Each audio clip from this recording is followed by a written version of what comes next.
Hey, Forrest, there's no sound.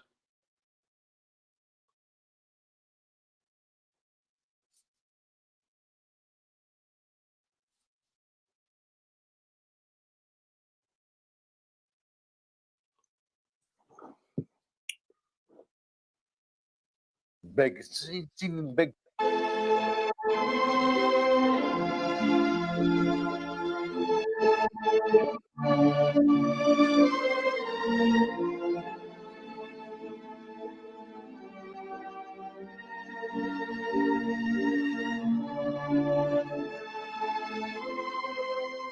I've been fighting since I'm 8 years old. That's all I ever knew. And I want to always be the toughest kid in the neighborhood. So I had to prove myself, that macho stuff, it's always big. It's even big today, macho. You want to be a man. And that's the ultimate of manhood, to be a real man. Rocky and I were kids together on the Lower East Side of New York City. And when we were kids, we were very sophisticated thieves. We would only steal things that began with an A, like a bike, a car, a fur coat. That's how we both ended up in a reform school together. That's true. We did end up in the same reform school. We also invented rock and roll. First we hit you over the head with a rock, and then we roll you. I think America, all over the world, but mostly America, loves to see the underdog come on top. See, when I was champion, uh, they they they loved me pretty good. But when they loved me the most? When I lost my title to Sugar Ray Robinson. I put up such a fantastic, gallant fight. They saw, I was the underdog, and they saw the underdog that wouldn't go down. I wouldn't go down. The public, because after that fight, they just mobbed me all over. And I lost. I lost my title to Sugar Ray Robinson in Chicago in 1951 on St. Valentine's Day. They called it the St. Valentine's Day Massacre. The referee stopped the fight in the 13th round while I was still on my feet with Robinson pounding me up against the ropes. If the referee held up another 30 seconds, Robinson would have collapsed from hitting me. When they took a dive, you were paid to take a dive. You were paid. They offered me $100,000 to take a dive. This is all in my book and all in my movie. They offered me 100,000, and I didn't want. I had enough money at that time. It was a lot. Today it's not a lot, but it was a lot of money in those days. And I said, I'm not interested in taking a dive. I will never do a thing like that. I says, I'm number one contender, and I want a chance to fight for the title. I deserve it. I'm not connected with no mob, no nothing. I'm all by myself, and I'm number one contender for 5 years. I want a chance to fight for the title, and they guaranteed me a chance to fight for the title. And then I had to think about it. I didn't want to do it, but as I said, time is running out. I'm getting older. I have everything I want, and if this is what I have to do to get a chance to fight for the title, I'm going to do it. And I tell you the truth, if I had to do it all over again, I would do the same thing. Well, when I first saw the movie, I did not like it. I didn't like. I saw it a couple of times, and I still didn't like it. So one day I went there to see it with my ex-wife, and I said to her, "I don't like the movie." I said, "There's something wrong." I said, "Was I really like that in the movie?" And what do you think she said? I was worse. I said, "Thank you." I said, "Thank you. I was worse." Well, naturally, that I'm not like that anymore. Because if I was like that, I would end up either being killed or in jail or some kind of a nut house or something. So I had to change. I had to change. And then with me, it was like, well, I'll refresh your memory. If you saw the movie, I ended up in a chain gang for something I didn't do. And when I was in the box, 7 by 7 by 3, there were no beds, just a blanket on the floor. I said to myself, from the champ of the world to this, how low could I get? I said, I got no place else to go now but up.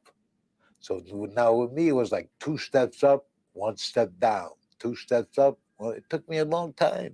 I had to get rid of that that animalistic thing I had in me. So for me to condition myself to become a pretty good fighter, I had to condition myself to be mean, vicious, and cruel. Now when it was all over, now I couldn't be that way. It was all over. I had to uncondition myself. You know what I'm trying to say? So it took a little time. It took years, and finally, I think I made it. I think I'm a human being again.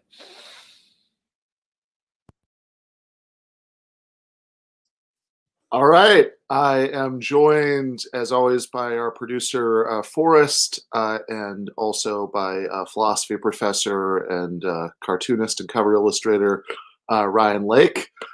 Continuing the Scorsese series. Usually we do this on Wednesdays, but I have had a touch of what I'm almost sure is not COVID on Wednesday, so we had to put it off a little bit.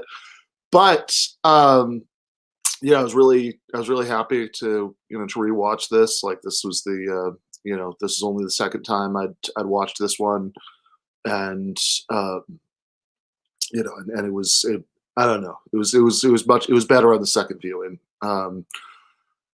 and it was interesting too to see like what what I remembered from the first one, because in my memory the sort of slide in the last part of the movie was like 2/3 of the movie. That was like at least an hour and a half of that. But of course, that was only half an hour, but it was so painful to watch. Like that really felt like, that really felt like half the movie. But yeah, this is this was really good. So I did. Before we get into the nitty gritty, any thoughts? Like you, yeah, this was the second time I had watched it. I think I had seen it when I was like a teenager or something, so I had very dim recollections of this movie, and it's much better than I remembered. It's I mean, in a lot of ways, it's absolutely. I mean, just visually, it's a beautiful film. It's just like absolutely stunning to watch. The way the scenes are put together and the score with the scenes, and I mean, there's a lot of things to say about it. Just the way the boxing scenes were shot, I liked how minimalistic most of that was. Like, we can get into it, like his big climax moment when he becomes champion. I think the actual boxing is like 30 seconds that you actually see. Like they don't spend time on that stuff. Just, yeah, and really, really great, really beautiful movie. Oh yeah, and this the fight that he wins, like most of the fights that he wins in the movie, you just see like a montage of a couple images from. It's the one. Yeah, I was watching it on Amazon Prime, so they have like the little things that come up and like they're like, fun fact, I guess it's less than 10 minutes of actual boxing time in the entire movie. Like they shot less than 10 minutes, and the rest is all just scenes of him yelling at people and scenes of him and his brother, and then of course the last 40 minutes is that pretty painful slide downward. Yeah, really, not even 40 minutes. It's like less than half an hour, really. It's like I mean, it's I just know that because I was amazed by it on this rewatch. I was like pausing to see. It's like, oh, really? That hasn't started yet. There's only like 30 minutes left. Yeah, it would have been a lot funnier if they had continued it all the way to actual Raging Bull getting made. So it was like Scorsese talking about making a movie. Yeah. And then the last scene, he's watching it in the theater, and he's like, "Oh, I don't like this." Yeah. This is garbage. Yeah. I mean, he I guess was a consultant on the actual movie, and so it's kind of amazing, I guess, that he doesn't really remember too much about it. But I guess he trained De Niro for to box in it.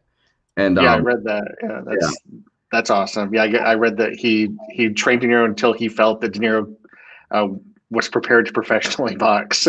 Yeah, which is amazing. No, that's thing to know about Robert De Niro. Yeah. And yeah, I guess. Go ahead. You can. So I guess De Niro is the one that wanted to make this. in the first place because he read Jake LaMotta's autobiography that he had written at the time when he had gone through the whole like chain gang experience and realized he needed to change his life. So it was kind of a redemption story. And at the time, Martin Scorsese had an overdose and was like in the hospital recovering from a cocaine overdose because it was the early '80s. And all the explanation of that you did. Yeah. And so I guess he was worried he wasn't even going to make it through the overdose, and Robert De Niro showed up and was like, "No, you got to make it because we've got to make this movie," and gave him the autobiography of Raging Bull. Which boxing movies, obviously, they've covered this in a lot of different both interviews and in like other movies. You know, the boxing movie is kind of seen as like a low brow form of film, and you know, Scorsese has always been an extremely film nerd oriented filmmaker, I guess. Mm-hmm. So he didn't want to make a boxing picture for the longest time because he felt like that was seen as like the lowest form of filmmaking that you could possibly get into. Yeah. The other thing that just stands out to me after just watching that clip, which I hadn't watched any footage of LaMotta until just then, but like you really appreciate how good De Niro did. Oh, yeah. Yeah. Just incredible. Yeah, no question. I mean, it's funny you said that, about boxing movies because the initially, and then like I don't know, like I love the movie too much to actually make this joke, but like initially the way I was going to start out the discussion was by pretending that I hadn't actually seen this movie or I was getting it mixed up with something else. And they're like, oh no, like, I loved it when they did like the Jake LaMotta training montage with Eye of the Tiger.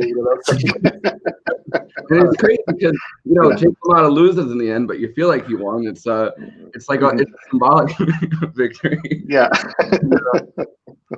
The other thing that was, I'm ashamed that there's some like really insufferable resistance lib inside me who even had this thought, but the other thing that that I kept thinking during the beginning of the movie was, oh man, this is like this whole thing, is just like a really annoying, predictable joke, waiting to be made because it's the guy who's worried about how small his hands are, and every time he loses something, it's rigged against him.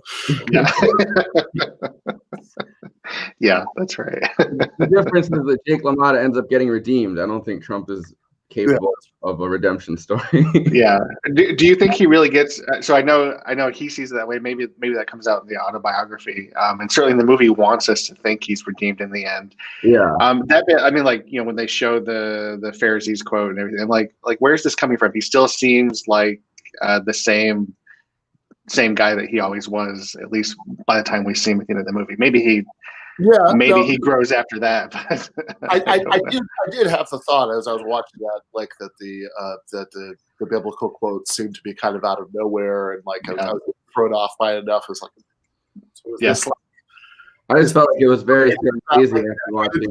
Not the movie, what are we supposed to make of this? I felt like it was very Scorsese after watching Mean Streets, the week before. So I was like, all right, like he's gonna end it with a Pharisees quote.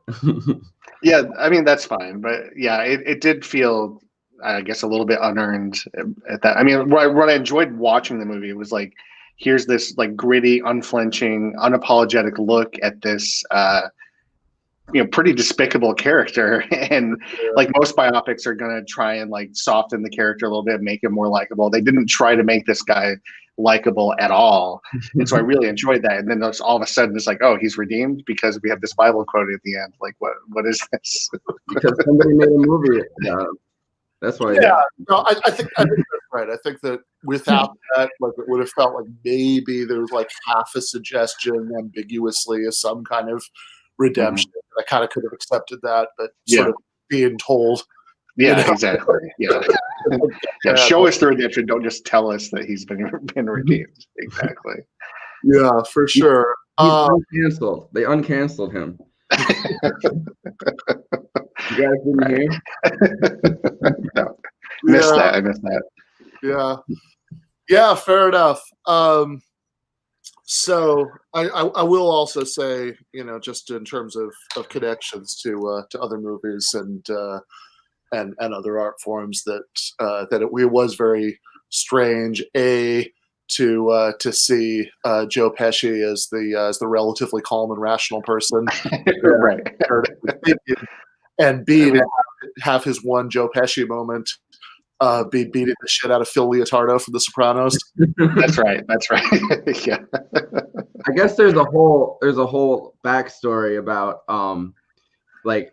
Frank Vincent, like Phil Leotardo and Joe Pesci were in a band together, and Joe Pesci was not the leader of the band. I think Frank Vincent was. So they're they were longtime friends and like collaborators before getting involved in these in like all of these Scorsese movies. Mm-hmm. Then every single time they would have one of them beat the shit out of the other one. Just to oh yeah, right. Yep.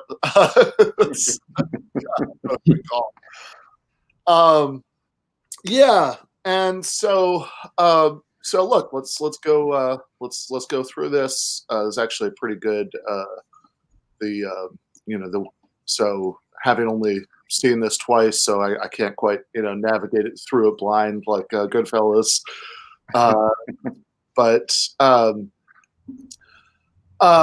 the summary on Wikipedia is pretty good. So 1964, an aging overweight Jake LaMotta practices a comedy routine. 1941, LaMotta is a major boxing match against Jimmy Reeves, where he suffers his first loss. And actually, I guess it's worth pausing there to say it's a little unclear to me. Is that actually supposed to be in any clear way that like he really did win, or is that just the thing that, because like one of the things I remember from the first time I watched this movie being like, it's kind of funny that this guy was the champ, but like oftentimes it almost seems like he doesn't understand what the rules of boxing are. Like that's right. He's like, look, I knocked the guy down. Who cares if I was clearly losing in points for the entire 10 rounds? I knocked him down at the end. Come on, doesn't that count? Come on. You foul, I won. Yeah. Exactly. There's a huge like racial undertone to that too, with them like throwing around the word like Moulignon and like it feels like it feels like kind of almost Scorsese commenting on like the racial tensions of the moment. And I feel like boxing movies, like I was saying this before, like boxing movies often do that. They often like express like a racial narrative, because after he loses, there's pretty much like a riot and people end up like beating the shit out of each other in the stands, and like it's a very like quintessential, I guess, American sports moment.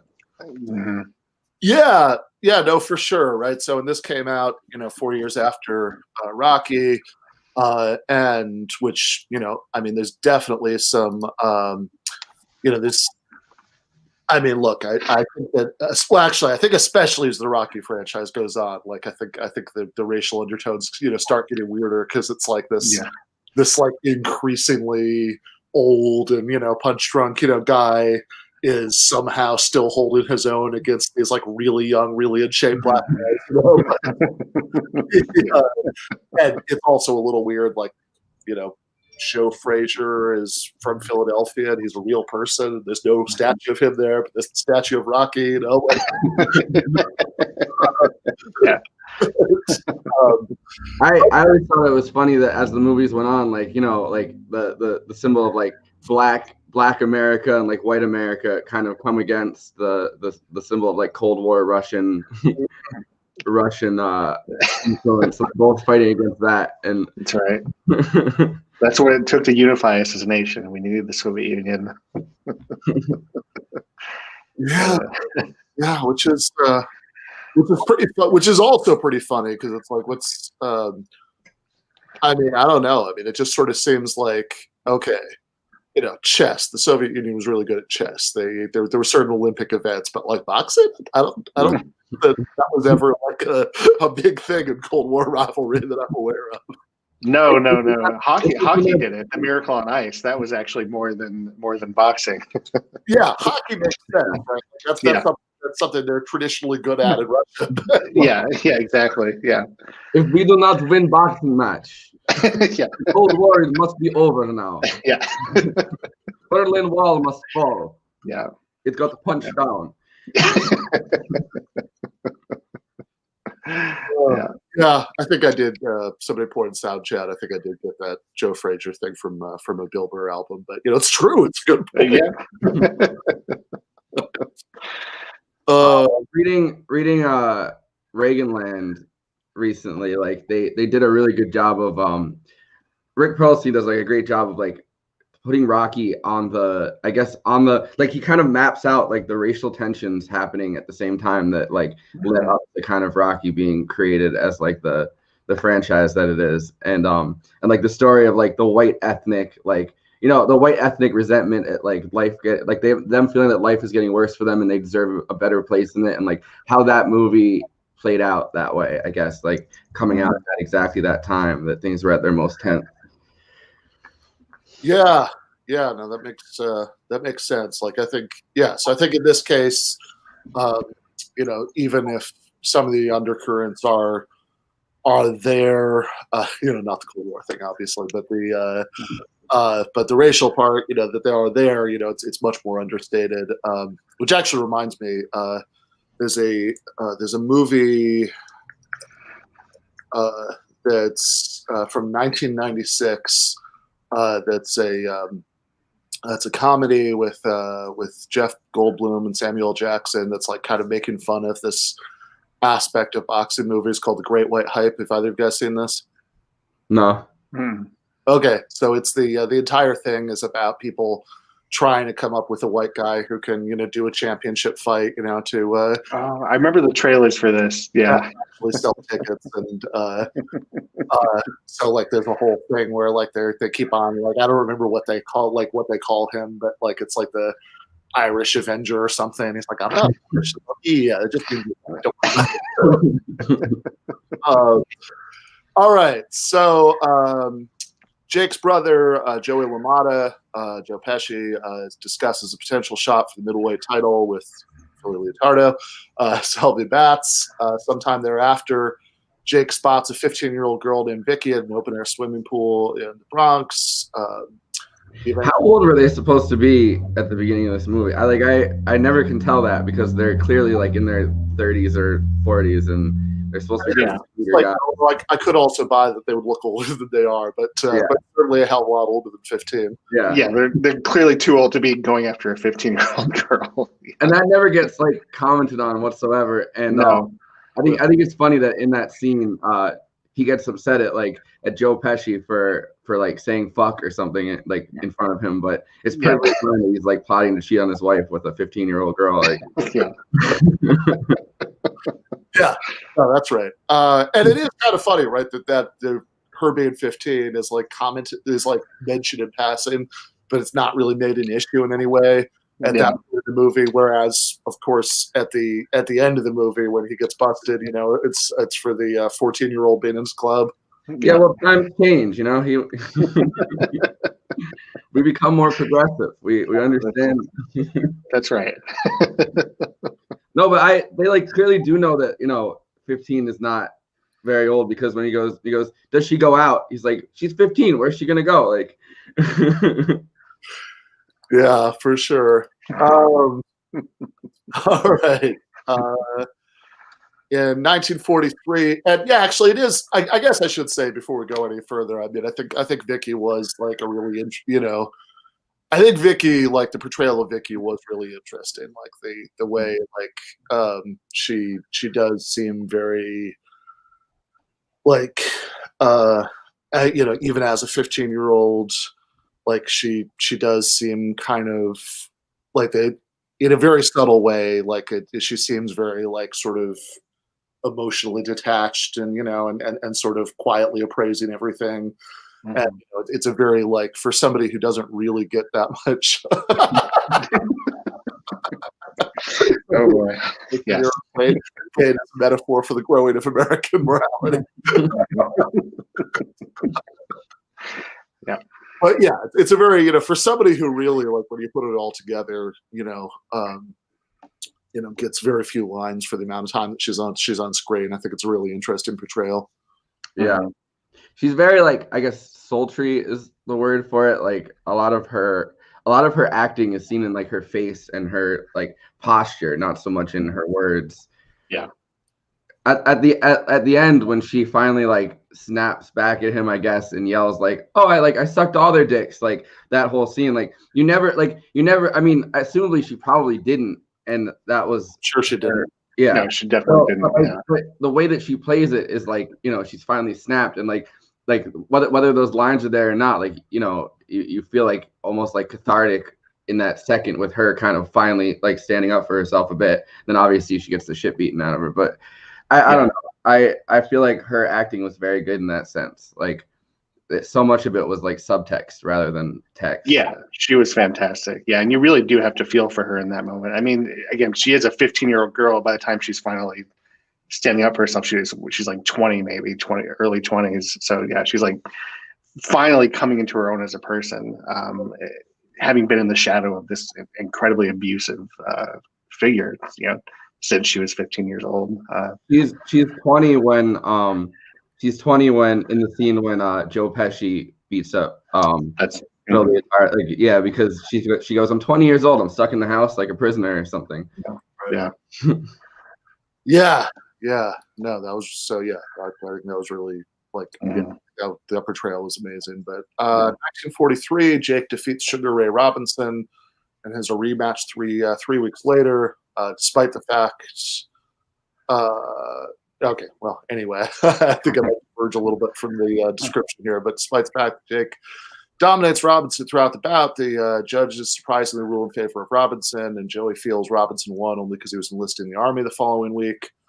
By 1945, Jake marries Vicky. Jake constantly worries about Vicky having feelings for other men, particularly when she makes an offhand comment about Tony Gennaro, Jake's opponent, in his next fight. Yeah, which is his as I recall was like literally like one like quarter, like one clause, one sentence was he's a good looking guy. Yeah, that's right. Yeah. For 2 days. Yeah. And then of course when he actually does fight him, it's pretty obvious leading up to it, but they even make it explicit in dialogue. It's like, get pretty no more.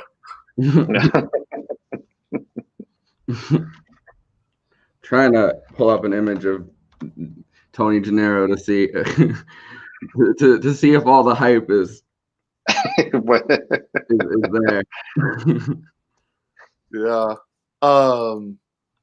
His jealousy is evident when he brutally defeats Gennaro in front of the local mob boss, Tommy Como, and Vicky. And as Joey discusses the victory with the journalists at the Copacabana, he's distracted by seeing Vicky approach a table with Salvi and his crew. Joey speaks with Vicky, who says she's giving up on his brother, blaming Salvi. Joey viciously attacks him in the fight that spills outside the club. All right. He's a good looking guy. How do you look after the fight? Yeah, the way that they described it in the movie, like his nose was like hanging off to the side and all of that. Yeah.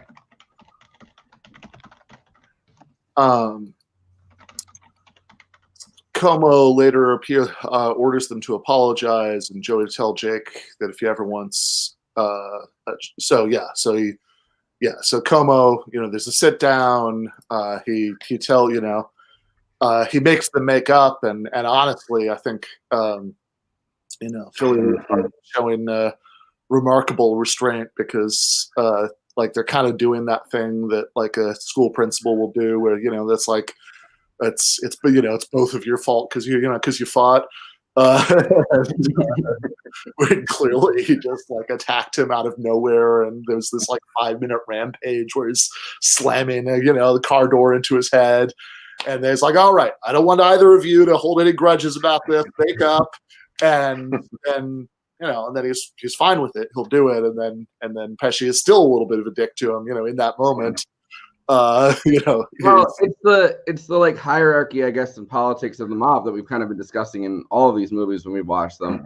They kind of, assumably he kind of feels like he needs Joe Pesci's character because the brother is such a big fighter, and at some point he's going to have to take a dive, and they know that.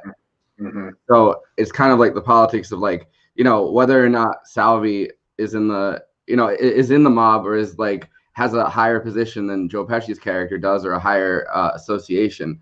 You know, do they really need Phil Leotardo's character at all, or you know, more than him? These rulings are all political. It's all about who you know. Yeah, that's right. That's right. And you have to assume Joey had a sense of that when he decided to kick Salvi's ass, right? He knew that he wasn't going to be killed for that, just because the mob wanted his brother. Yeah, right. It's like that scene in The Departed. You know, there were the cranberry juice, you know, fight. You know, there are guys you can hit and guys you can't hit. I'm going to make a ruling here and say that is a guy you cannot hit. Yeah, and he hits him himself just to make the point that you know. That That's right. So Como later orders them to apologize and has Joey tell Jake that if he wants a chance at the championship title, which Como controls, he'll have to take a dive first. Match against Billy Fox. After briefly pummeling his opponent, Jake does not even bother to put up a fight, which was one of the remarkable moments in this. It's like, like this is not, you know, I guess he resents it so much that he resents having to take the fall, which is obviously, you know, consistent with the character. Yeah. He resents it so much that he's not willing to actually go down, which is the whole thing, right? You know, that he said you do. And B, he's not even gonna like go through the motions of pretending to just honestly lose the fight. Yeah. Well, like Silvio says in The Sopranos, you know, there's 7 sins and yours is pride. That is very, very much the case with him. Hold on, guys. I'm gonna take myself off for just a second. I'll be right back. All right. Okay. Yeah. I remember seeing this the first time I was taking like a world cinema class in, I think it was like my freshman year of college, and I remembered it aesthetically, I guess, being like more romantic than it actually is, which is good. It's a little prettier, but it's so beautifully shot. You're right about that. Yeah, absolutely beautiful. Yeah. I was also just thinking when we were talking about the mob boss Tommy, that was one of the things that, this is just a personal thing, but I love Cheers. Like I just rewatched all of Cheers not too long ago, and it was really hard for me to take Coach from Cheers seriously as a mob boss. But he did a fantastic job. But yeah, he's kind of he's a very different mob boss. He seems like a very gentle. He's a lot more gentle than the you know the other ones in all these Scorsese movies. I think every movie it seems like the mob boss is a lot different. Like because the last one, Mean Streets, we were watching, and it was a very I guess the older Italian version of it, where it's someone that, you know, controls a certain like subsection of a neighborhood and spends their time like ruling on like whether restaurants are paid up, whether like I don't know, like if somebody gets shot, like they rule on, you know, who gets punished for that. And this one feels a lot more like he's just kind of concerned with like making money on boxing, and is a lot more gentle, and like you never see him actually engage in the acts of violence. You just see him rule on them. That's right. Yeah, that's right. Yeah, you never see him do commit any kind of crime, really. Nothing violent, nothing unsavory, but he does feel a lot like the gentle kind of coach character, but just as a mob boss.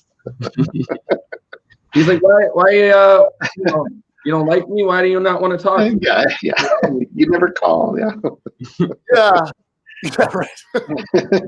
He likes you. You know, he doesn't talk to anybody. He talks to you. My feelings are real hurt here. Yeah. Coach, come on, call Coach. Come on. Yeah, I guess you almost have to have gentle gangsters, you know, in this movie, or else like the character study of Jake LaMotta doesn't work as well. You know, like if anybody else is like even like within 10 miles of being as much of an asshole as he is, like something is lost in the portrayal. Yeah. I mean, in that, if that was the case, it would be like asshole versus asshole. In this case, it's kind of like asshole versus society, I guess. In the hierarchy of like, you know, when they come to like writing scripts and like they're discovering like, you know, there's like self versus nature, self versus society. Like it's asshole versus asshole versus society. Yeah, no, that's right. And so his assholishness, comes into much, sharper relief, if he's the only one who's acted that way. All right. So he's suspended shortly thereafter, which I mean, it kind of seems like he must have known that he would be, since he goes like it's such a passive aggressive. Fine. I need I'm trying to complain the whole time. I'll take the dive though. Yeah, but because he's obsessed with this issue of being knocked down, anytime he knocks somebody down, he thinks he's won the fight. And watching that 5-minute interview, it seems to be that that's the case for the actual guy. Would make sense why it's the case for the character too, because he's talking about getting knocked down and. Yeah, no, that's right. So that seems realistic, but certainly the character is fixated on that. So it's even though he's making this big passive aggressive show of how he's not going to pretend, if he's gonna lose on purpose, he's going to make sure everybody knows he's losing on purpose. Yeah. But he's still not willing to go down. Right? There's that scene where Joe Pesci sort of shows him how to take a dive. Yeah.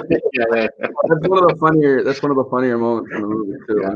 He's like, "Here, just pretend to hit me." He's like,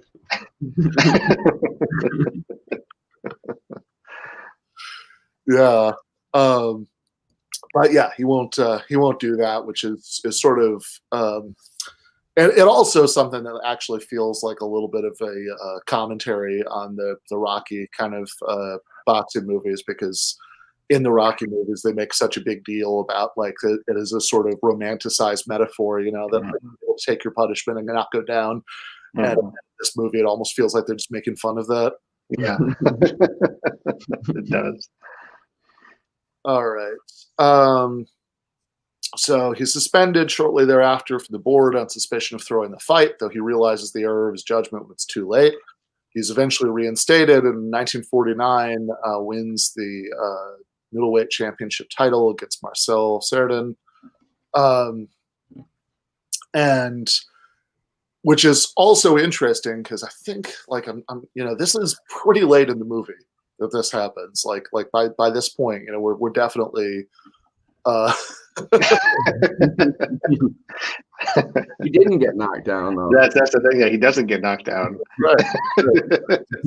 Very point out throughout the movie. Yeah. But he did knock me down. Yeah, that's right. That's right. Maybe it's about Sugar Ray Robinson. He gets knocked down and gets up again. Right. Yeah. Getting knocked down and then getting up again and then like winning on points, because how boxing is scored. Yeah. He kind of the scene where he loses to Sugar Ray Robinson and he like is still tapping him on the shoulder. He's like, Ray, I didn't get knocked down, Ray. Yeah. Knock me down. That's right. Right. Sugar Ray and turned around and actually engaged them. He'd be like, yes, I understand that. Yeah. But look at your face. Well, they did a good job showing the coach, Sugar Ray's coach, like laughing at him in slow motion, like. Right. Yeah. Yeah. No, for sure. So let's see. So he has he wins the middleweight championship. Which, I guess we should also say this is a big issue throughout the movie, that the sort of gaining and losing of weight, since so much of it is about his, which weight class he can fight within, but then of course later in the movie, it's the weight gain is a pretty like straightforward way of signaling that that he's gone to pieces and he's That's right. I mean, there is that, the obsession with weight is like a huge thing in boxing, because the reason that Sugar Ray Robinson even ended up like being able to challenge him for the championship is because he went from being a lightweight boxer. He decided to be like a welterweight boxer, and it opened up his like choices about who he could fight, because at the time he was lightweight, and it's not like that I guess championship isn't taken as seriously as the upper weight ones. Mm-hmm. So for him, it was a struggle to get to that point. He was always lighter than everybody he was fighting. Yeah. Fair enough. So yeah, he's done. You know, he's won he's won the championship, and this is, I guess, just mildly interesting, if only because in a different kind of movie that would be it, right? That'd be the movie. Yeah. You know, he's been, you know, he's gone through this whole struggle for this. He's you know, he's been disgraced. He's come back from his disgrace. He's had his big win. You know, this would be the big redemptive moment in a normal sports movie. You know, when he wins the championship. But of course, not so much, right? You know, that's you know, generally speaking, you know, some exceptions, but that's pretty far from the story that Martin Scorsese usually wants to tell. Yeah, That's and right. And the way that they barely kind of build up to it, it feels like you know what I mean? Like they build up to it with his relationship with the mob, obviously, but it's not built up in the sense of like you don't feel like that's the climax of the movie coming to pass. No, you kind of know it's you feel it's not going to be the climax, and like it really came out. Like I remember when Joey is talking to Vicky and he's like, once he gets the title, like then everything's going to be okay. Like you know very clearly it's not going to be okay. He's going to get the title and everything's going to be exactly the same. Look, he's going to get the title and no more anger issues. Yeah, got the title. You know. Yeah, no, absolutely. And yeah, I mean, it's both like obviously. You know, obviously Joe Pesci's character in that whole sequence is you know, playing his part in you know, his support role in an extremely screwed up and abusive relationship. But it's also but you know, this is one of those things. It's like we keep you know, talking about, you know, in Goodfellas and Casino and in Mean Streets, the way that there are always these characters who, I mean, it's like, you know, it's very like classic tragedy stuff, you know, that they see all the warning signs that they should need of something, and then they just kind of keep going through. You know, in all these movies, there are like big red flags about their personality. I feel like Jake LaMotta just is a giant red flag. Yeah, right, there's nothing else there. It's just a red flag, you know, some muscles, but yeah. Yeah, no, that's right. And so, but Joe Pesci, you know, so much of the movie is just about him trying to, you know, to manage his career, obviously, but you know, also to be a good brother and to help him succeed in life more generally, until it just becomes impossible for him to do that. And so, because it seems like scenes like this really reinforce the idea. That you know, Pesci is going to be there for him no matter what, you know, that's like an absolutely, it's like, okay, could you believe at that point in the movie that he could like screw up his marriage to Vicky? No question, right? Like that could come falling apart. But could you believe at that point in the movie that he's going to screw up his relationship with his brother beyond repair? No, right? I mean, like that, it just seems like it's part of the firmament. Obviously, you know, makes it that much more poignant when that finally comes apart. So a year later, Jake asked Joey if he fought Salvi at the Copacabana because of Vicky, which is also, you know, worth pausing on because that's amazing in itself that this is something that, you know, he lets a year go by, you know, before he starts poking at. Yeah. I thought it was interesting that Joey decides to lie about that. Like at every other point, he seems like he's been very straight with his brother.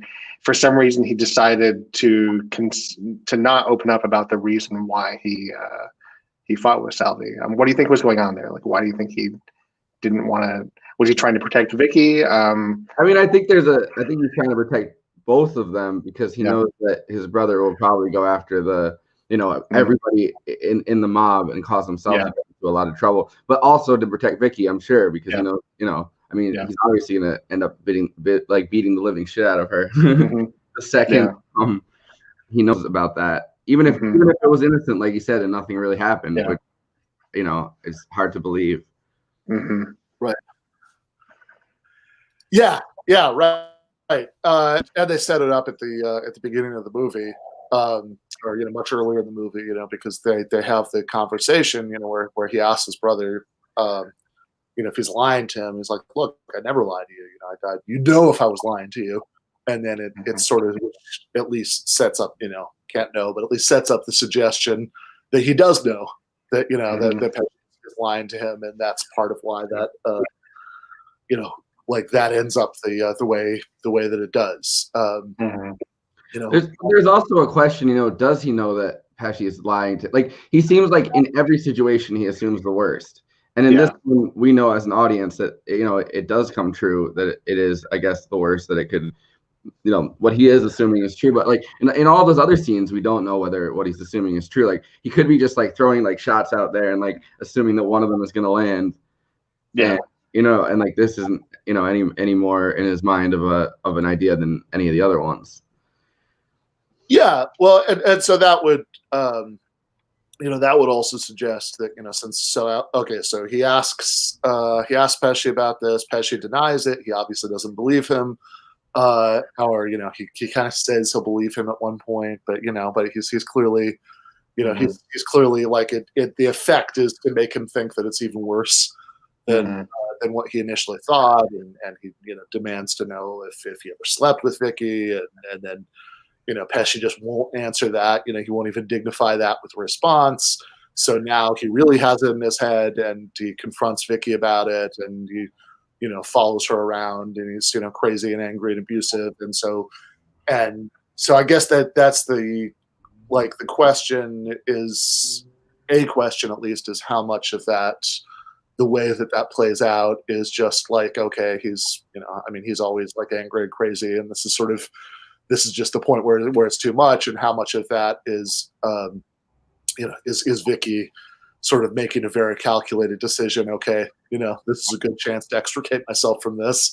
Like if I just go along with his craziest delusions and say that this is happening, kind of what it seems like. Mm-hmm. And it's like almost, for the second, it seems maybe cathartic is the wrong word, but it seems like this time she really is going to pull herself out of the situation, because his rampage is just so crazy at that point. Yeah. That, it seems like that's the point in which she would be able to escape, maybe. Yeah. I'm not sure how calculated it felt to me. It just felt like that was the point where she was like, this is enough. Like, he literally just like destroys the bathroom door, charging through at her, and there's yelling these insane accusations at her. I think at that point she was just like, fuck it. Like, I'll just say the worst thing I possibly can and just push you over the edge and get out of this situation. Yeah. Yeah. So then he goes over to Pesci's house, and he assaults his brother in front of the family, which is also, not that there's anybody for whom that wouldn't be a big thing, but like I think in particular, because so much is made in this movie of like not kind of airing dirty laundry in front of other people. That's right. That's like a big thing, staying out of other people, like even when the brothers and their families are living together, so it's like really close quarters, kind of impossible to completely stay out of each other's hair, but they still make a big deal about it's like, no, this has nothing to do with you, don't don't even speak out, like don't even say words about what's going on between me and my wife right here. So making this like even more of a violation than it would be for anybody else, that he beats up his brother in front of his wife and kids, and beats up the brother, beats up Vicky. I always expect that he's going to start beating up the kids at that point. Like, everybody. Right. You could see him doing it. Yeah. Easily. Yeah. Totally. And that's just it, for his relationship to his brother. Although Vicky, at this point, does relent. She can't go through with leaving him at this point, in the movie. And then he has Let's see. So, This is the one movie that we've seen so far where there isn't that narration that Scorsese always has. And this is like the movie I most kind of want to hear some of that narration to know what's going on in their heads. Because so much of it is like subtext and just watching this abuse happen. And like, it's classic, like it's classic abusive, extremely violent abusive behavior. But in those scenes, like you have to kind of guess what's going through their minds each time.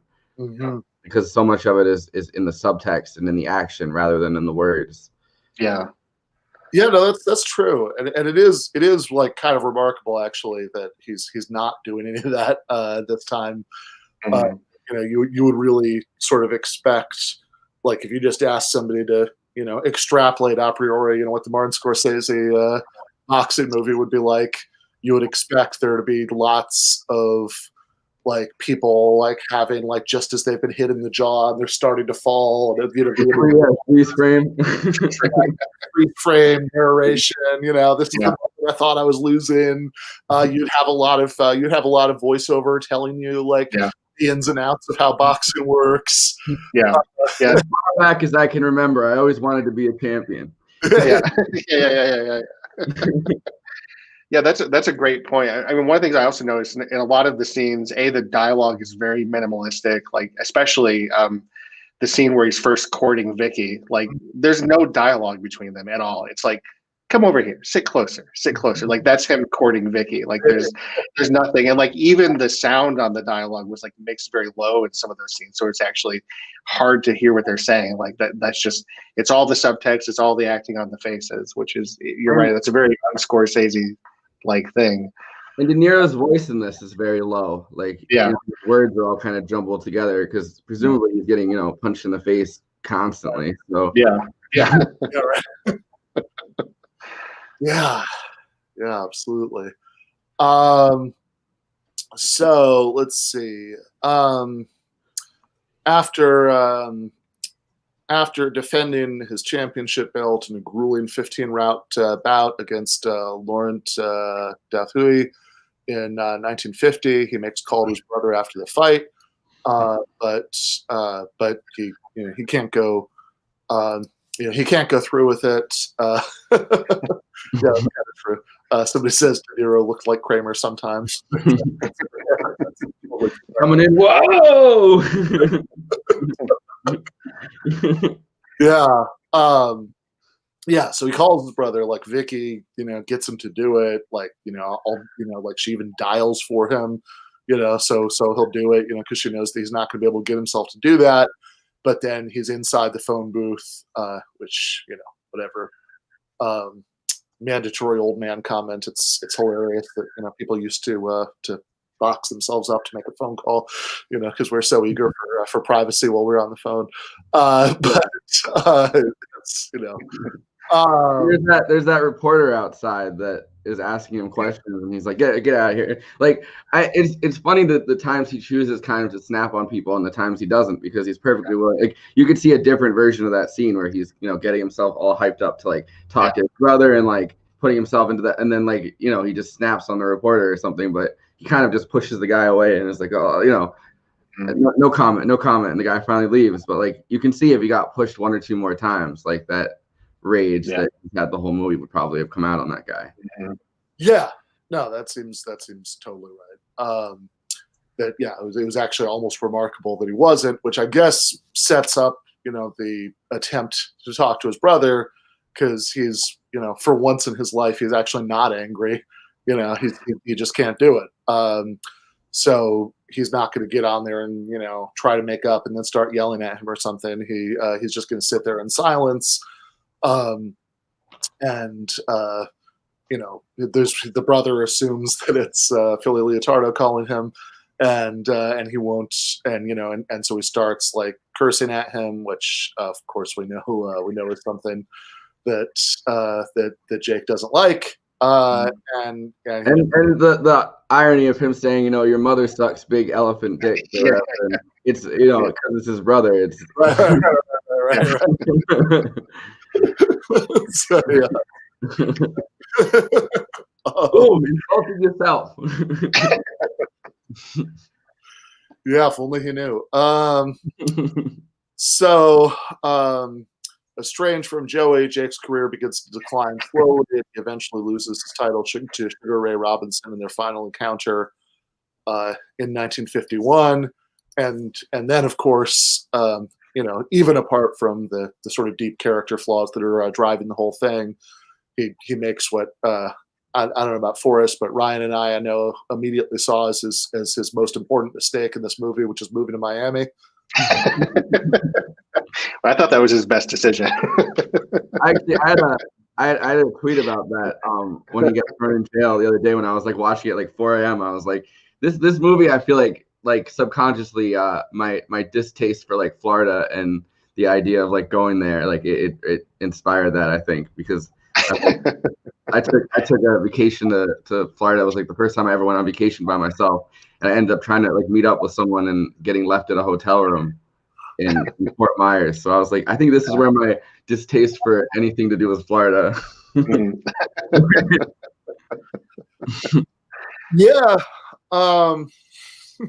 So I don't know. I mean, it was interesting because like the way that like the Miami club stuff, so I Ryan and I both lived in Miami for many years. That the way that the Miami club stuff was portrayed, I mean, it was like an interesting combination of like, okay, it's like very 1950s, and like the comedy is like the comedy in Goodfellas, and there are all these like super old school mid-century things about it, but I don't know, like there's something about it that feels very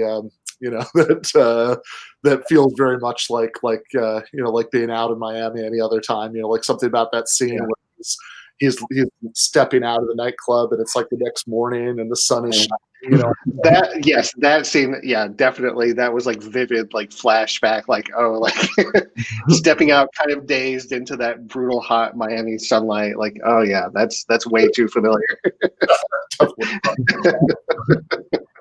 There's also the I feel like a lot of times in these other movies that we've watched, having like owning a bar, owning a club is something that gets touched on a lot in these movies, because in Mean Streets, I think Tony or whatever owns that bar, and that's a big part of it. That Harvey Keitel really wants to like the pinnacle of what he is like having a restaurant that he can have his work at. And in Goodfellas, obviously, like Jimmy owns the bar, and so that's like kind of like, if you do well in the mob, they'll give you a bar, pretty much, is like the first little like perk you get. So it's interesting that kind of his ultimate thing is owning his own bar, and obviously he's earned that himself and he buys it himself. I don't think the mob probably didn't hand him that. No, for sure. If they had, he probably would have been better off. Yeah. Had some protection. But, so let's see. So over the course of oh God, yes. That was great.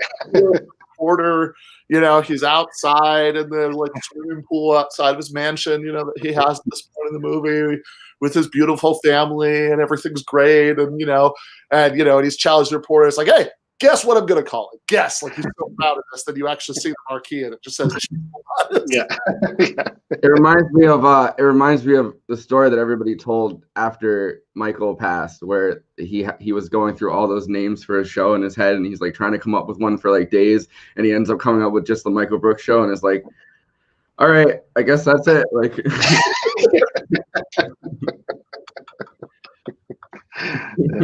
yeah, I mean that's very I mean, I mean it's very like, on the one hand, I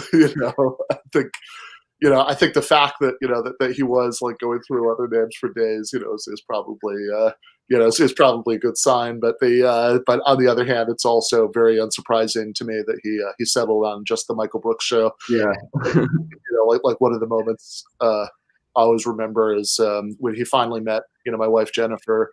I was sitting at this this like cafe having lunch in Brooklyn, and it was the three of us and Michael's girlfriend, and Jen made this comment that, every time I see Ben watching YouTube, it's always either Bernie Sanders or you. And Michael's response was, "Oh yeah, no, that's correct. That's what you should watch." Yeah. He'd always text me and like, because like before I was even like, before I was editing it and before I was like working on projects with him, like I was a fan of Majority Report and I was a fan of his work, and he knew that. So he would always like text me like, "All right, like how can we make this the best show? Like you watch other podcasts, like we don't watch other podcasts. Like how do we make this like the best possible podcast?" So and I always felt like it really was like, it was like the best, at least like global, like on global politics, like, he did such a good job with it. But it was always funny to get those, like, it's like, all right, how do we get these numbers up? How do we get better than shows? Like, I mean, I think it was the combination that you did get those like that, like real depth, especially about global issues. Mm-hmm. But also it was like extremely funny, and and you wanted to watch it just to kind of hang out. Yeah. Like, I think that was a really unique combination. You didn't get other places, but so yeah, I actually think I do. Unironically, think that was the best podcast. But, yeah, I mean, I don't know. I was always so proud to be working for Michael. Like, but it was always just interesting. He thought about so much about like how he could push further past where the show was at. Like, I think a lot of people would have been satisfied with where he found himself. Oh, for sure. Yeah. I mean, he was always trying to very, very close to the end. He was still trying to like kind of improvise and rejigger things about the structure. And, he was going to have like, he was just starting. They hadn't even come up with a name for it yet. He was just starting to like bring Dessner in for like a recurring segment, like the one that I did.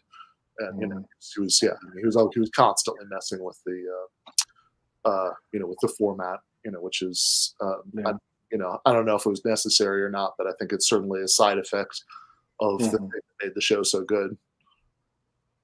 But that got solemn. Yeah, it did. Yeah. All right. So he, so you see him for a while, acting like a, kind of clumsy and punch drunk, but certainly enjoying himself, and very sleazy, nightclub owner.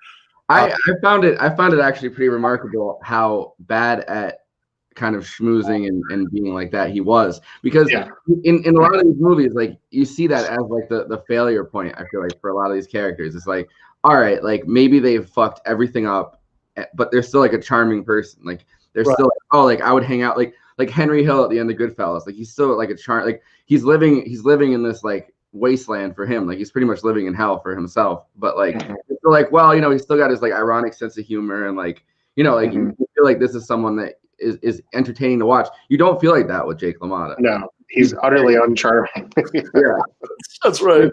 He like brings the drinks over and he like makes it awkward with the state's attorney. Yeah, he like drops the drink on the wife and he like kisses the wife on the mouth, and like it's just so much like it's just so much so many awkward like little blunders and slip ups. And I mean, part of that I'm sure is he's gotten punched in the head constantly his whole career, but like he's not even like he's not set to be a nightclub owner. You're not like, all right, this is something that this person could probably do naturally. No, not at all. Like him trying to do crowd work and trying to schmooze with people. It's all a terrible mess. Him inventing modern hip hop. Where he's like, it's not the bell, it's the ring.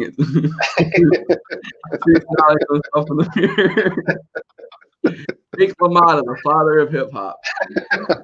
Yeah, well, I mean, that's kind of what you saw in that interview we watched at the beginning. That it's this weird combination of, I don't know how much of it is just the way he always was, and how much of it is all the brain damage.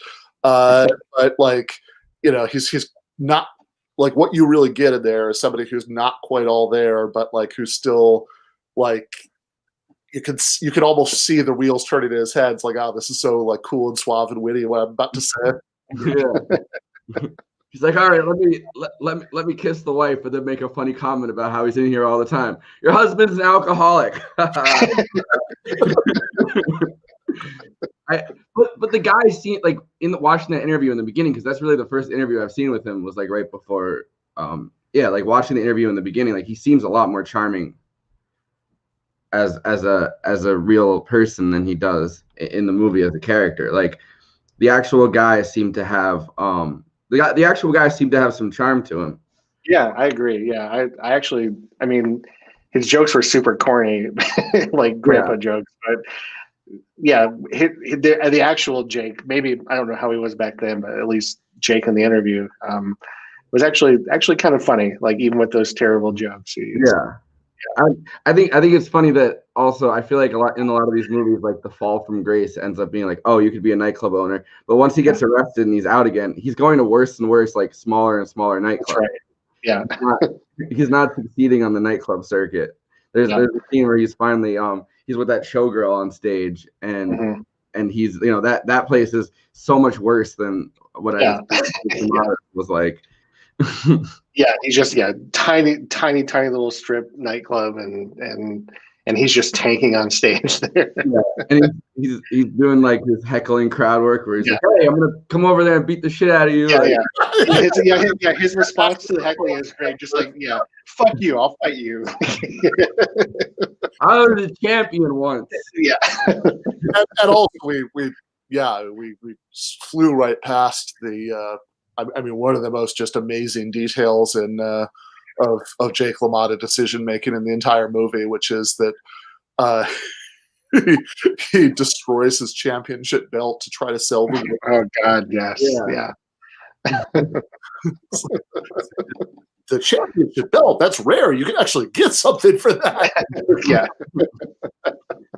And there's kind of the I don't know, like the imagination of, you know, a pawn shop owner or like a jeweler that's, you know, in one of those sketchy shops. Like so many people must come in and be like, oh, I got this from this place and this place. Like, here, I'll sell this to you. And it's like something that you can like very vividly see is not a real thing. And he's coming just the jewels, being like, oh, the jewels, that's the valuable part, right? Like, that's what you want.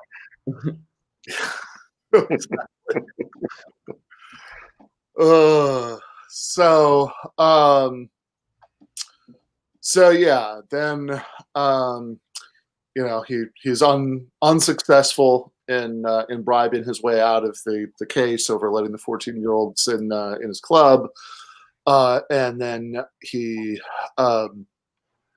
very briefly see him, you know, going through his jail experience, and then he's, you know, he's back in New York. He's at this. God, yeah. I mean, it barely seems like a nightclub. It seems like it seems like just like kind of a corner bar that like has a stage in it. I mean, and I've walked past those places in the city that, you know, like it's so far tucked away past something else, and it's like, this is not like somewhere I want to go into. Like, No. But I can't stop thinking about, like, you know the Sopranos scene where he's like saying that he has a dream. He had a dream. I think it's about Johnny Sacks, and he's like, he hands it in, and he's like, you know what that means? His balls or something. He lost his balls. He's like, then just say that. It's like, I don't know, like the bottom level film commentary in me, like, he hands his jewels. His jewels. He's like, what are you, his balls? He's giving away his balls. Yeah. So then he sees Pesci on the street. Also a very disconcerting sight of, I guess, just to show you how much time has passed. And, you know, since we've seen him, it's Joe Pesci and a mustache, which is strange to see. He looks like Tony Shalhoub. Yes. Yes. He really does. Yeah, fair enough. And he, at this point, it almost seems like, you know, so he kind of he accosts Pesci, you know, sort of like starts to like kind of kiss him, and, you know, Hell's like, you know, begs him to forgive him. And it seems like at that point he's such a mess that it's like Pesci's like, yeah, I'll forgive you, I'll call you, you know, as he's like sort of getting into the car. Yeah, I'll call you in a couple of days. Yeah. I think that's probably the first and maybe only point that I really felt bad for him as a character is when his brother won't accept his attempt to reconcile. Yeah. That's rough. And he's like slowly stalking after him too. Like the brother's not even acknowledging. Like Joe Pesci's not even acknowledging that he's behind. Yeah. Yeah, and then after that, the sort of last thing you see is as he's continuing to practice in the mirror for his whatever theatrical one man thing he's doing. Somebody said it looks like he could have been saving the Mushroom Kingdom. He as he as he's that. He's doing the I could have been a contender dialogue from On the Waterfront, which is kind of funny because of course he was. I mean, he was the champ. Whatever whatever his problem is, like it could not possibly be even though the character in On the Waterfront, it's all about taking on the mob. The point of that story, is about how, because of the mob, he was like that guy was denied his chance to be a boxing champion, and of course Jake was. So I mean, like, despite the fact that they both had points where they were told to take a fall or whatever, like this is just clearly not his problem. That he didn't have enough of a chance to succeed as a boxer. Mm-hmm. Yeah, we should watch On the Waterfront at one point too. Yeah. That should be on our list. But there's also so I guess he had De Niro do a whole bunch of different takes of that speech from On the Waterfront, and he picked the one that was like the most monotone because he was trying to not convey the fact that he was like blaming his brother, or he felt like his brother had denied him any part of that. They just wanted to end with that speech. Yeah. So there was like they I guess they worked really hard to like not make it seem like it was actually about his brother and like the text be literal. Yeah. That's interesting. Yeah, I mean, I had that feeling. I wondered how much it was supposed to be like that. But that's like I was saying earlier, like the fact that we go from him actually failing to reconcile with his brother, and then he gives that speech, and then he's doing the shadow boxing stuff, and it's like, well, there's no redemption here. He just feels like the same old guy. Sad ending, and then you get the Bible quote, and it's like, okay. Yeah. No, that's right. So, I could have done without the Bible quote, but still, incredibly powerful movie. I mean, just absolutely, visually stunning, and some of those performances were amazing. Probably his best character study, I would say. I mean, from that, because we've been kind of talking about that with a lot of these movies. The plot is so meandering on all these like little snapshots because they're not really, it's not really making a narrative as much as it is a character study of all the these characters and their redemption or their lack of redemption, or like the emotional qualities and the self-destructiveness. This is probably the best character study, and it's interesting because he puts so much into the exposition in all those other movies, and he doesn't really have exposition in this movie in that sense. I mean, sometimes with the boxing calls and stuff where they're like trying to put his record into context, but like they don't have the voiceovers through this, so it's like his best character study, I would say, is largely subtextual. Yeah, absolutely. Not to be too much of a film critic over here. No, I think that's absolutely right. Yeah. On the Waterfront actually would be an interesting movie for us to do, since it's a very I mean, beyond the fact that it's obviously an amazing movie and a classic and everything, like it's also a politically interesting movie because I think it has I think it has within itself some like very different takes about the Cold War politics of the time.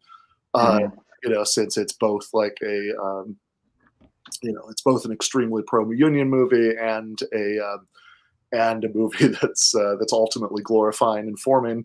Although there was a point when they were making it, when I don't remember if it was Kazan or who was involved, wanted them to switch it from the bad guys controlling the union from being mobsters to being communists. And Arthur Miller said he'd walk if they did that, and I think it was Kazan said so great, the second we want to make this movie pro-American, Arthur, doesn't like it. Yeah. So yeah, no, we should for sure. Yeah, we should for sure do that soon. The on the waterfront one. Yeah, I think that would be really fun to do. Yeah. A big part of it also is because I think I watched On the Waterfront before really coming up with any kind of political formation for myself. So watching it now in that kind of context would be, I think, really interesting. Yeah. Yeah, for sure. All right. Any closing thoughts on Ridge and Bull? Nope. Great movie. Yeah, good movie. Good. Yeah, I am not a movie critic by training, so good. Yeah. That's right. Yep, Ryan liked it. We're gonna put that on the cover for the movie. Yeah. Good. Thumbs up. Yeah. Good.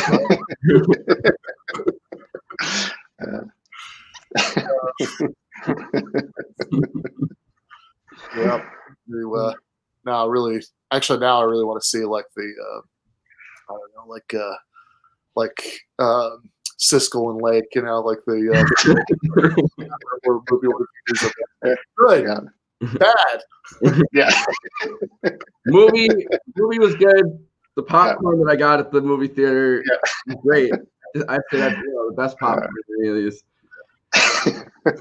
When I was in high school, I was helping out with like camera work a lot because that's obviously always kind of what I wanted to do. And they had me at some points fill in for like color commentary for sports, like high school sports, and I didn't know any of the rules. So like so they'd throw to me and they'd be like, "So what do you think?" And I'd be like, "I don't know, it seems good to me." Like they just scored. What's the score again? Oh, I'll just read the score. Yeah. The field is looking really green today. Yeah, Andrew is right. The movie had no monkeys. It's a good point. Yeah, no, that was definitely a flaw.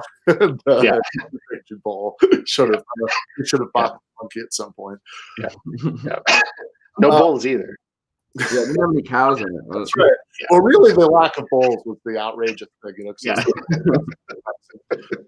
Martin Scorsese canceled. Promise. Yeah. It's a metaphor. His balls.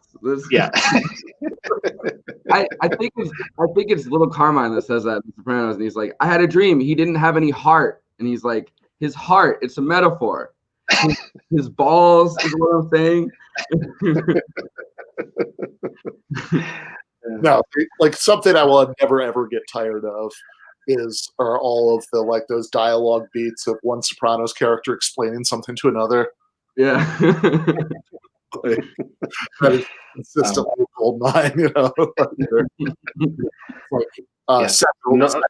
to Paulie, repeating what he's just said to somebody is like, "Hey, Tone, you hear what I just said?" I said. Well, people really are I know people that kind of make that joke, and then if people don't respond fast enough, they're like, "You hear what I said?" Like, I don't know, like searching for that approval. Like that's a very real, real social interaction. Noel Alphonse makes a good point here. 12 Monkeys and Outbreak are superior films than they have monkeys. Yeah. Yeah. I haven't seen Outbreak. I actually do like 12 Monkeys, but yeah. All right. Well, look, let's just plug a few things coming up and maybe decide what we're going to do next Wednesday. And next Wednesday is the Wise Guys stream. Okay. Is that next Wednesday? I thought that we had. I'm gonna double check with Micah to make sure he's gonna be ready for Wednesday. I know you and Bessner have read it and you'll be ready, but I'll double check with Micah to make sure he is. So tentatively can do the Goodfellas follow up on Wise Guys on Wednesday. Ryan, if you want to participate, feel free to I don't know if you have time to read Wise Guys. It's pretty short. It's a 6-hour audiobook if you want to listen to that. It's 7 hours. Yeah, cool. All right. And the guy does a pretty solid Ray Liotta impression the entire thing. Nice. You can tell the audiobook was released far after Goodfellas came out. Nice. All right, yeah, I'll check that out. Yeah, no, that's true. Actually, and I cannot resist, by the way, even though we also played it on the Sopranos recap bonus episode, which is going to come out for patrons on Thursday. If by any chance you haven't seen this, Ryan, I do need to show it to you. Have you seen the post Capitol riot Goodfellas thing? No. All right, let me just find it then. So it's here. So it's a TikTok video, I guess. I think Cole James Cash sent this to me, but it is okay. So let's see. Here we go. I got it. So I'm gonna do. Okay. I know this is not good television right now, but I'm just gonna wait for a second for this to come up, and it's worth, it's just a minute long. It's worth, it's worth playing. It's worth playing twice. So all right, share screen, Chrome tab, share audio. Oh, I like Schultz's movie suggestion there. Smokey.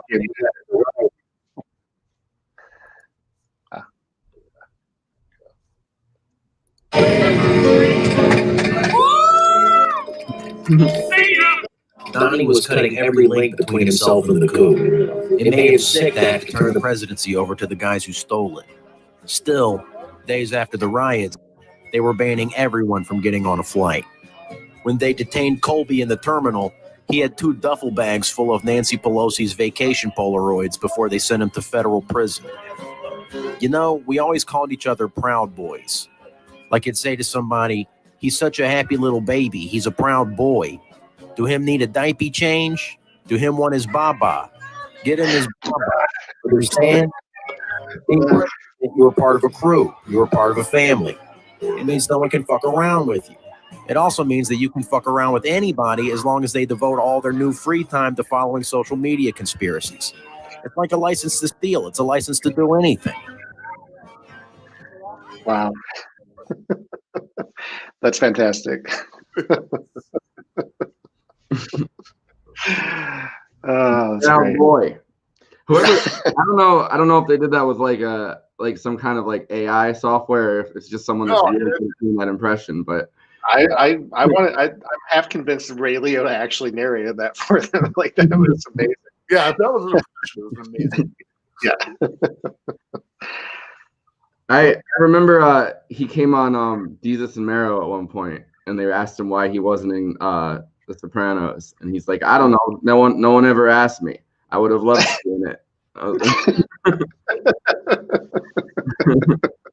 He's like, he just seemed like he was like, because there was that big like kind of famous thing about like De Niro talking shit about The Sopranos, and like they all like kind of didn't like each other in that sense, and so it's like with Ray Liotta, they're like, oh, you're too good for The Sopranos too, and he's like, no, just nobody ever asked me. I would have loved to be in The Sopranos.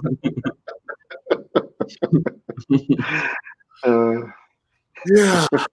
Yep.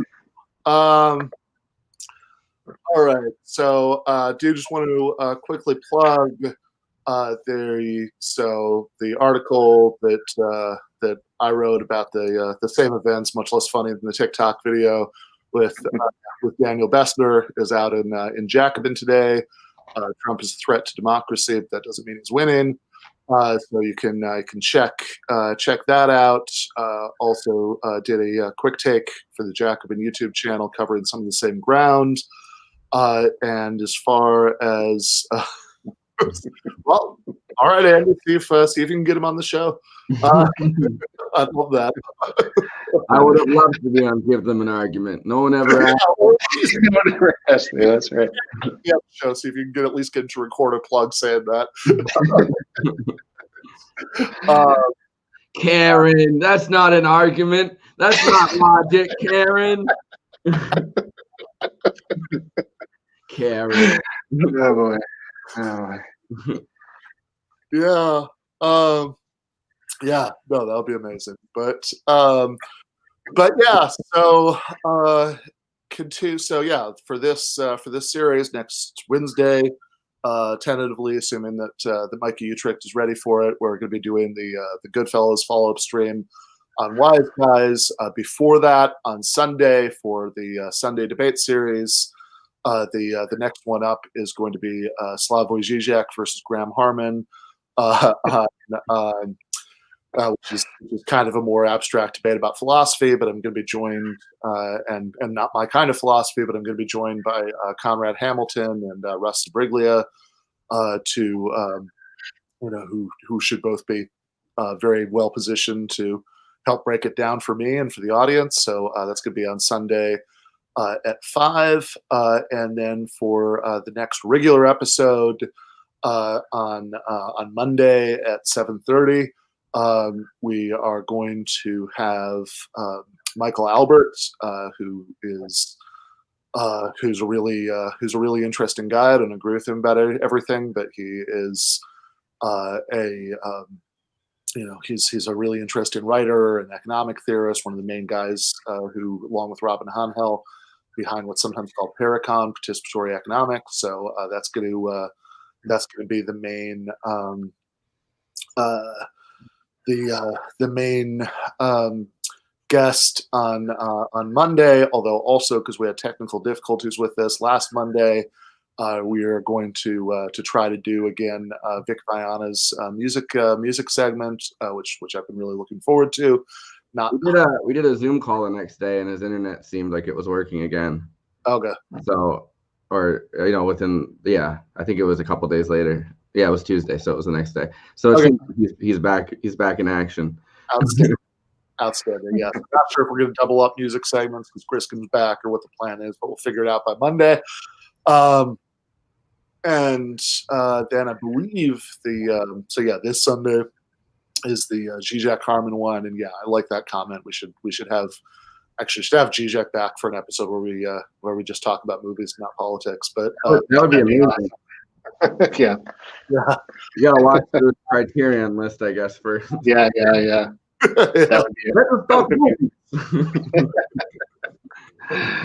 would be awesome. Yeah, I also feel like next time I get a chance to interview Zizek, I feel like my strategic mistake last time was that I was trying too hard to follow a line of questioning.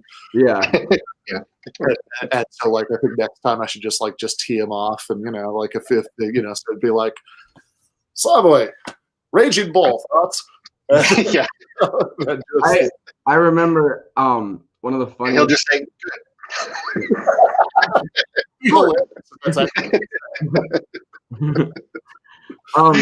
I remember one of the funniest parts when Michael interviewed him was because I remember editing this and thinking it was hilarious when Michael goes, I'm not going to ask you about the Joker. You've talked about that enough. And then Zizek goes into a 5-minute just monologue about the Joker. He's like, no, you can ask me. Let me tell you.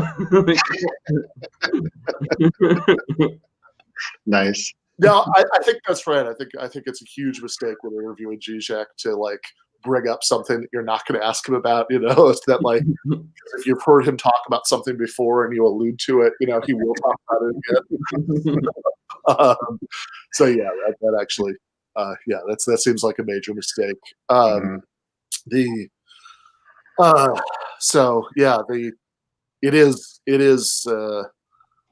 It is very sad, by the way, that when he did that, both times, those were long distance, but the plan was that when Zizek was in the U.S., which he was going to be last spring, that he was going to do TMBS in person in studio, and I'm going to go to Katz's Deli with. Yeah, he wanted to have some matzo ball soup. He said it. yeah, would have I think everything about that interaction would have been amazing, and just sort of having Zizek in the studio and interacting with Matt and David and all that stuff. Yeah. But anyway, not going to be nearly as amazing without Michael, but some version of that someday, maybe post-pandemic. But speaking of post things, in 2 weeks, since I do I do believe, I know that some people aren't so sure, but I do very strongly believe that Trump will no longer be the president at that point. He might still be claiming to be the president. Oh, 100% still be claiming to be. I don't think there's even any doubt about that. But I think it'd be really funny if Trump's like 10-year trajectory is like him just ending up in like some desolate like nursing home or something, and he's like talking to someone. He's like, I used to be the president, and they're like, sure, Donald. Yeah, no, that's right. Yeah, like at that point, he would be the only person who thinks he's the president. So yeah. I won this last election. Yeah. It's like the character in Bubba Hotep, who thinks that he's JFK.